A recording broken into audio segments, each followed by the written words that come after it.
Avec cette sixième partie sur l'éditeur de Kismet, nous allons étudier le module Trace qui permet de mesurer la distance entre deux acteurs et aussi de savoir si entre ces deux acteurs un objet vient obstruer le champ de vision.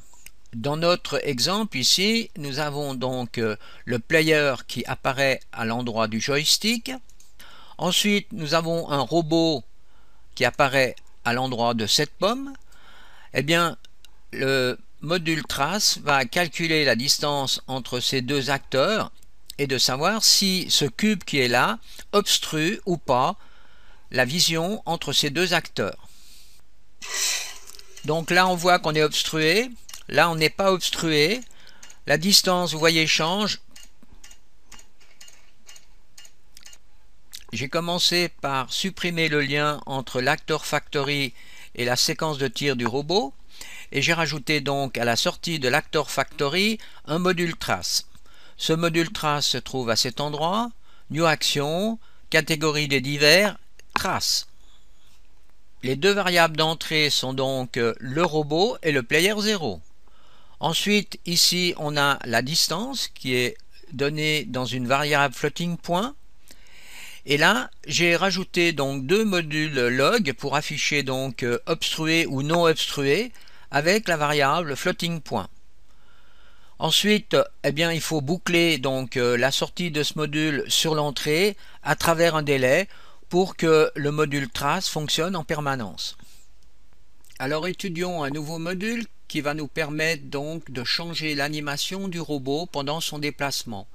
Alors je fais cette liaison, je vais dans la sous-routine déplacement robot et vous voyez j'ai rajouté à cet endroit un module play anim.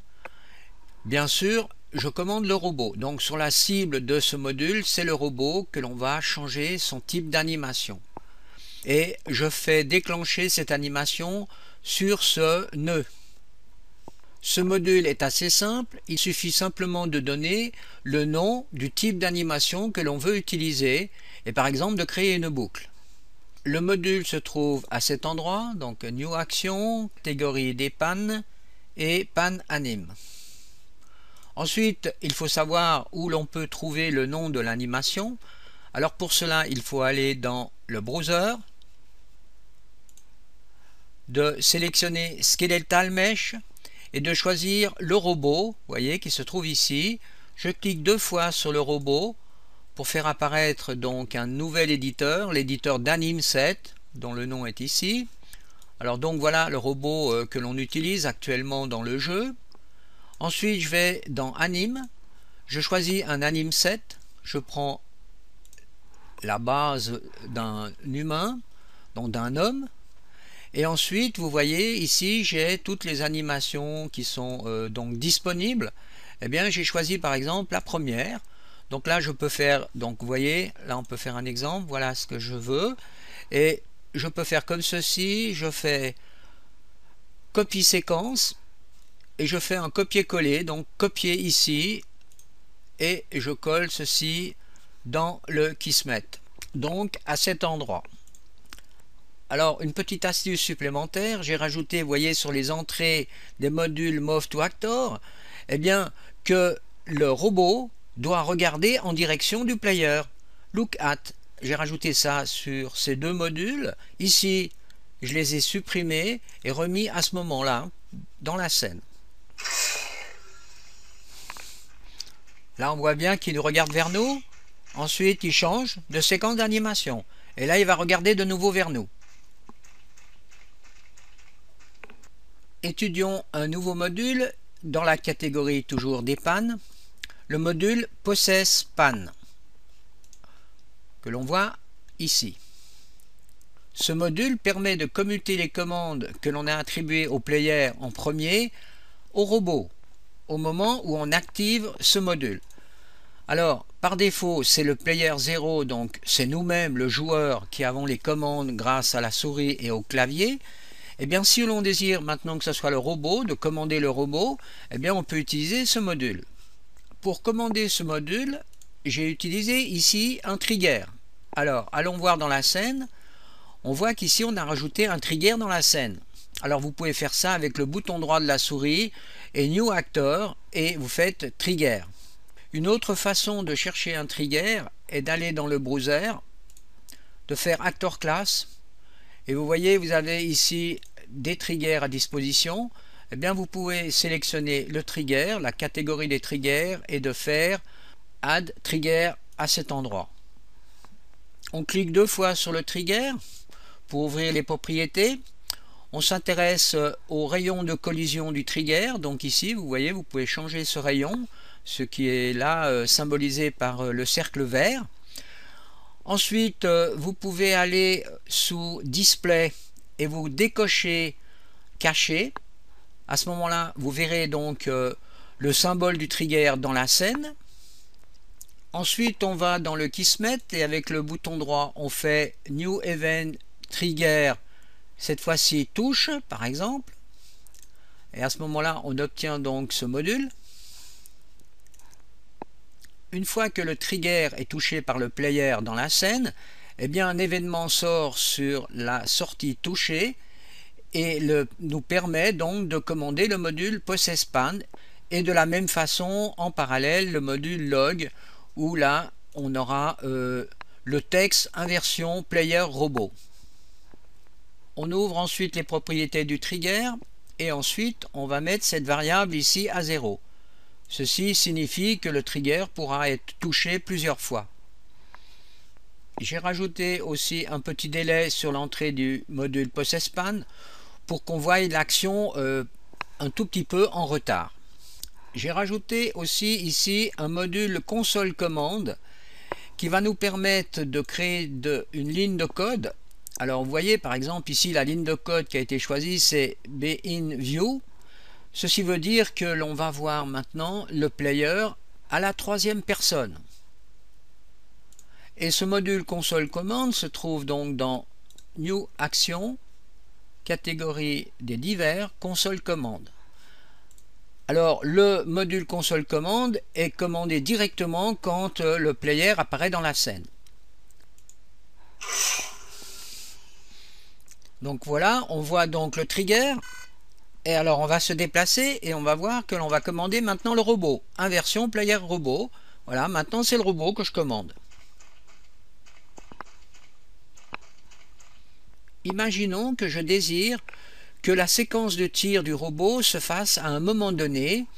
Donc je vais dans la sous-séquence de déplacement du robot et par exemple j'aimerais qu'au moment où il atteint le pass-node numéro 5, eh bien il donne l'ordre de tirer. Alors pour cela j'utilise ici un nouveau module, Activate Remote Event. Dans les propriétés de ce module, je mets le nom de feu, fire.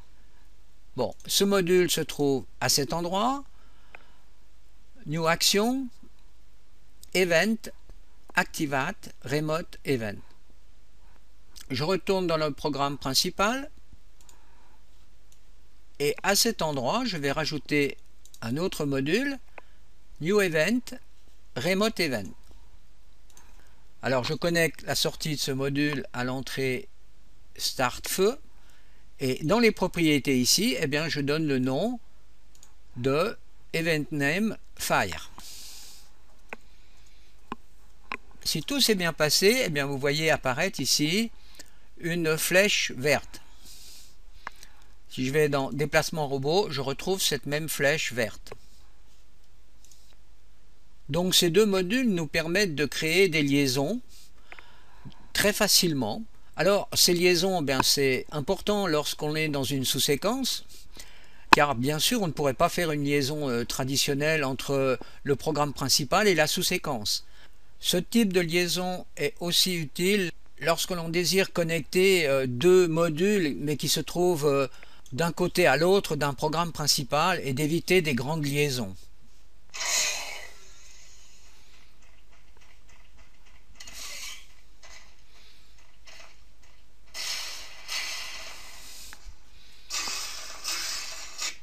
On va maintenant regarder la possibilité de rajouter plusieurs robots dans la scène avec un nouveau module.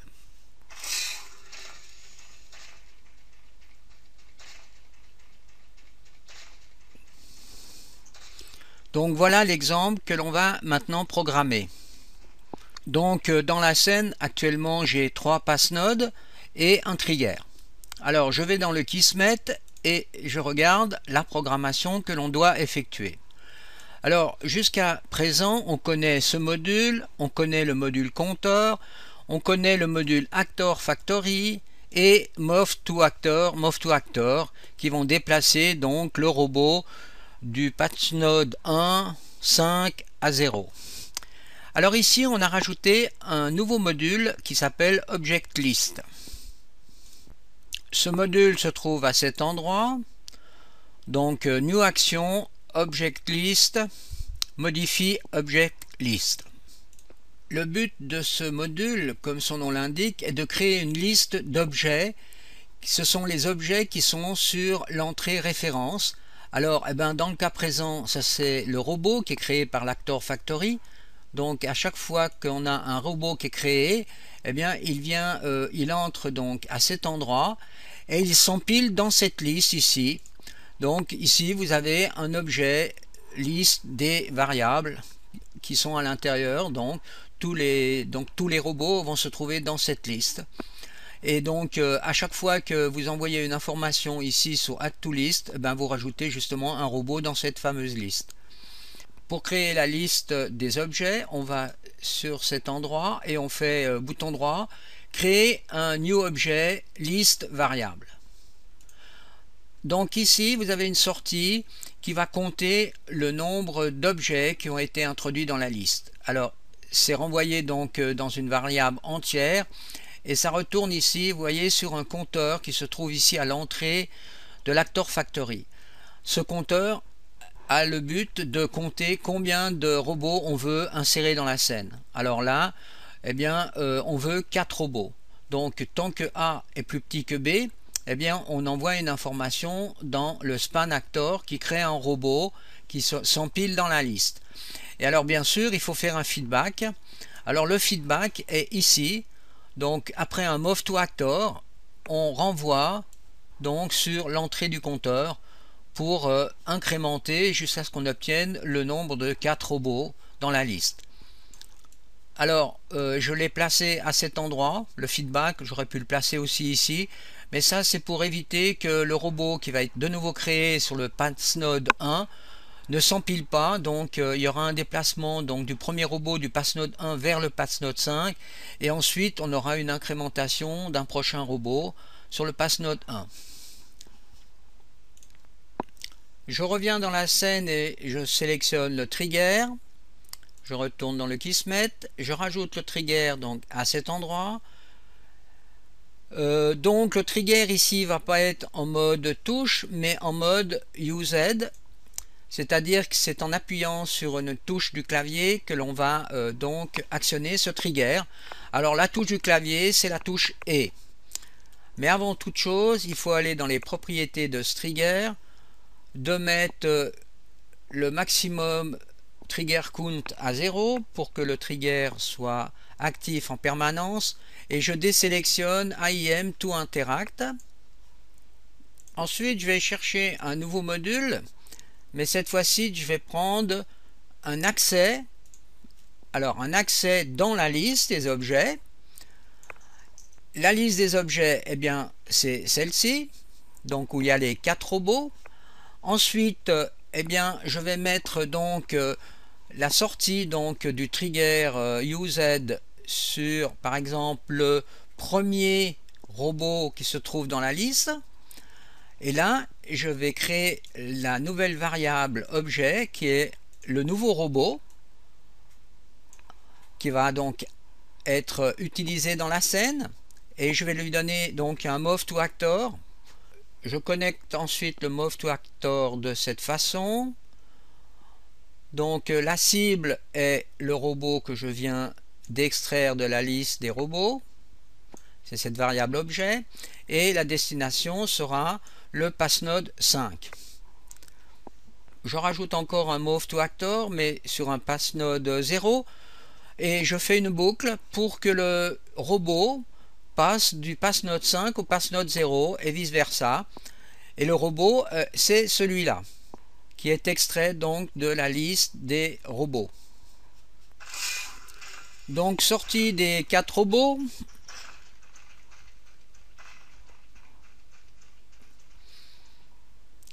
maintenant je me déplace donc à l'endroit du trigger et j'appuie sur la touche E du clavier, vous voyez, pour extraire donc ce robot qui va donc passer d'un passe-node à un autre passe-node.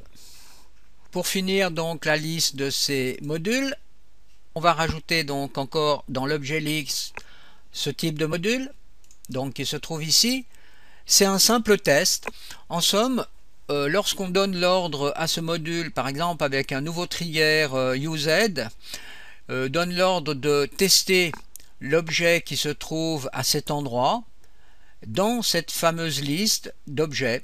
Donc si il est dans la liste, eh bien on aura ici par exemple la sortie dans la liste. S'il n'est pas dans la liste, on aura une sortie pas dans la liste. Donc c'est un simple test.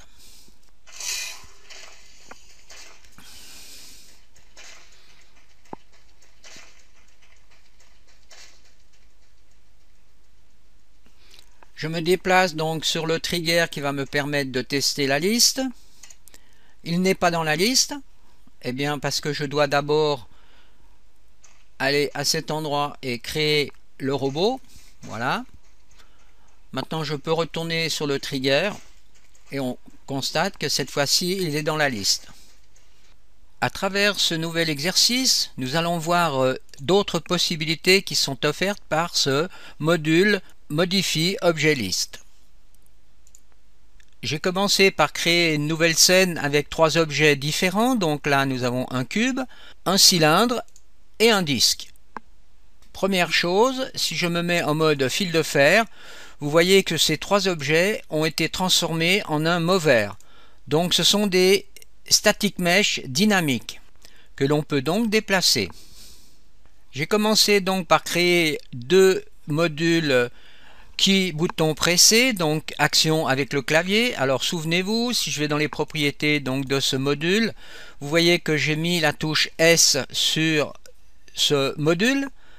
Par contre là j'ai mis la touche L pour load, pour charger, et la touche S pour sauver.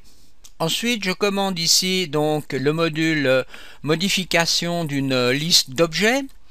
Alors sur objet référence, eh bien j'ai mis les 3 objets qui se trouvent dans la scène, donc les 3 objets dynamiques qui se trouvent dans la scène.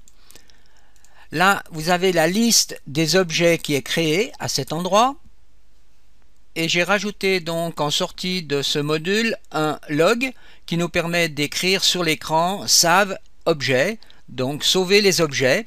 Alors au moment où je vais appuyer sur ce bouton, eh bien je vais sauver dans cette liste les 3 objets en même temps. Là vous voyez c'est add to list. J'effectue un premier test. J'appuie sur la touche S et vous voyez que là sur le cube est écrit Save Objet. Profitons donc pour voir une astuce. Donc si je vais dans les propriétés donc du module log qui nous permet d'écrire Save Objet à l'écran, et sur le cube, vous voyez ça c'est le cube puisqu'il est relié à la cible de ce module. Ensuite là vous avez la possibilité donc d'écrire le commentaire Save Objet, et si vous cliquez à cet endroit, vous allez écrire donc le texte Save Objet sur l'objet lui-même.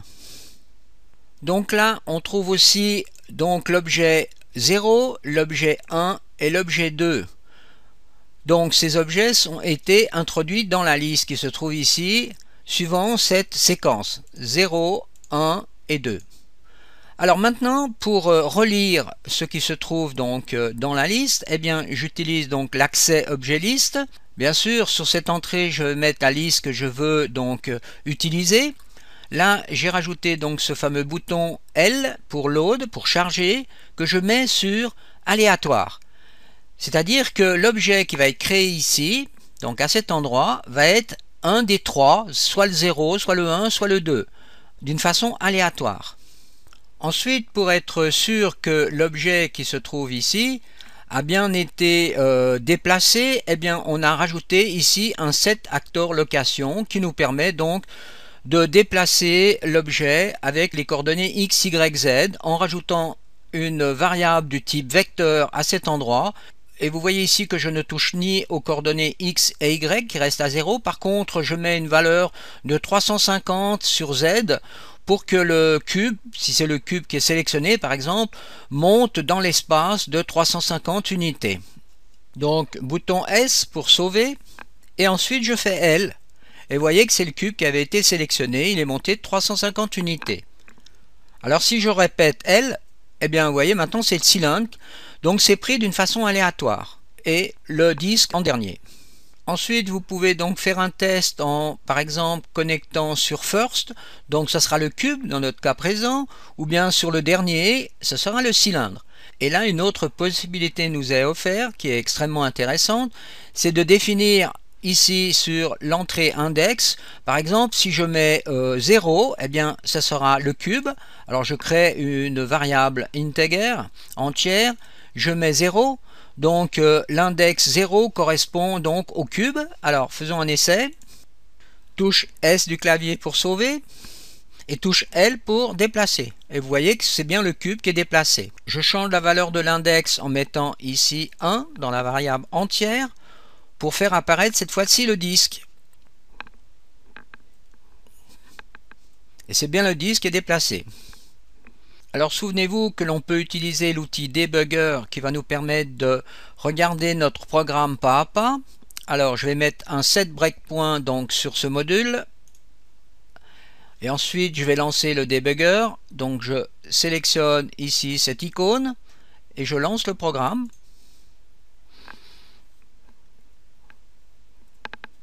Et voilà, le debugger se bloque donc sur le set breakpoint. Et là, c'est intéressant parce qu'on voit que justement, la variable qui a été sélectionnée dans la liste, eh bien, l'intercept actor 1, donc qui est le disque. Ensuite, je peux lancer la suite et voilà. Je viens ici de rajouter une nouvelle touche du clavier, donc avec la touche R pour remove. Et je commande donc de nouveau ce module. Cette fois-ci, je rentre sur l'entrée Remove from List. Alors, qu'est-ce que je supprime? Eh bien, je supprime l'objet qui se trouve ici, dans la liste qui est toujours la même, la liste centrale de tous ces modules. Alors, ici, je vais supprimer le disque au moment où je vais appuyer sur cette touche. Touche S, je sauve les trois objets. Touche R pour Remove. Donc je supprime le disque de la liste et si j'appuie sur la touche L, eh bien je vois que c'est le cylindre qui a pris la place du disque vu que le disque n'existe plus. J'ai rajouté ici, vous voyez, une variable entière. Cette variable nous permet de savoir combien d'objets ont été introduits dans la liste. Alors donc ceci est affiché avec les objets sauvés. Ensuite là j'ai rajouté donc un log pour dire que j'appuie sur la touche Remote et je peux faire de nouveau un test. Touche S, on voit ici trois objets sauvés. Ensuite touche Remove, donc c'est le disque qui est supprimé de la liste, et touche L, donc maintenant eh bien c'est le cylindre qui prend la position du disque. Donc c'est le cylindre qui est déplacé. Donc maintenant ce sera la fin de cette 6e partie.